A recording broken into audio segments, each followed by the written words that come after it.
this great burning scintilla of pure contradiction from the dark retort where she labors over the chemistry of the millennium. That we were able to do this is full of import. It meant to me that we were on the right track. The Stropharia cubensis mushroom is a memory bank of galactic history. Alien, but full of promise, it throws open a potential for understanding that will sweep away the petty concerns of Earth and history-bound humanity. So that was the encounter, not the only encounter. The book is full of weird shit. But that is actually, in a sense, the most conventional presentation of the encounter. It was absolutely convincing. It was the Adamski disc, which I do believe is malarkey. It was as cognitively dissonant as it could possibly be, you see. Because if it were convincing in its alienness, you would know what you were dealing with. A UFO from another star system, obviously. But what are we to make of a 45-foot diameter Hoover end cap sailing through the blue skies of the Amazon? Well, I've given a lot of thought to these questions because my method has always been rational.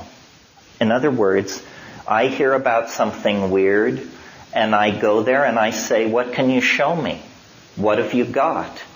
I applied this to yogins in India, UFOs, fairy sightings, reason, but a willingness to explore the edges has been the method.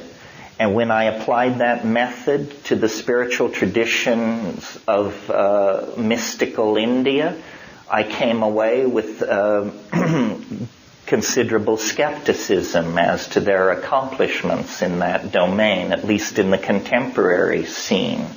I have never seen a violation of physics that was not connected somehow with a psychedelic experience. My entry into psychedelics began very naively. It was presented as instant psychotherapy or insight, however vaguely defined. What I discovered when you make your way through these chemical families is that not all psychedelics are alike. And this very small family of compounds called the tryptamine hallucinogens bear careful examination if we're seriously interested in this question of extraterrestrial penetration of the human world. On two grounds, immediately, the mushroom bears looking at. First argument, entirely a physical argument.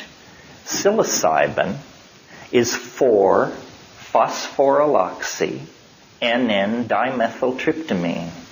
What this means is that there is a phosphorus group substituted at the 4 position of the molecule. Now, here's the headline, folks. This is the only 4-phosphorylated indole on this planet. On this planet.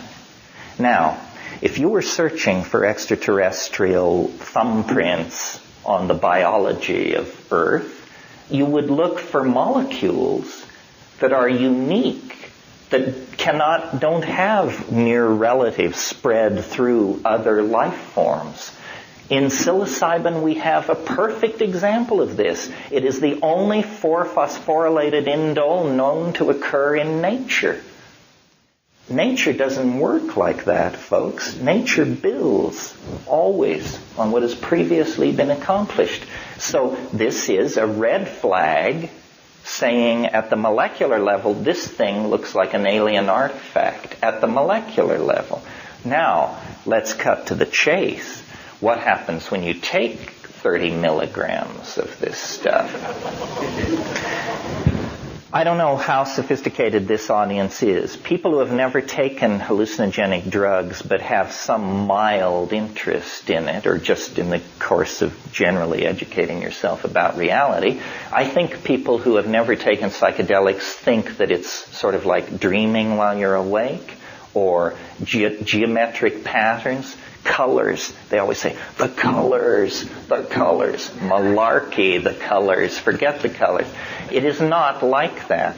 Psychedelic experiences at effective doses, not piddling doses, effective doses, are visionary scenarios. They are three-dimensional unfoldments of information that is extraordinarily complex, architectonically connected, and ordered.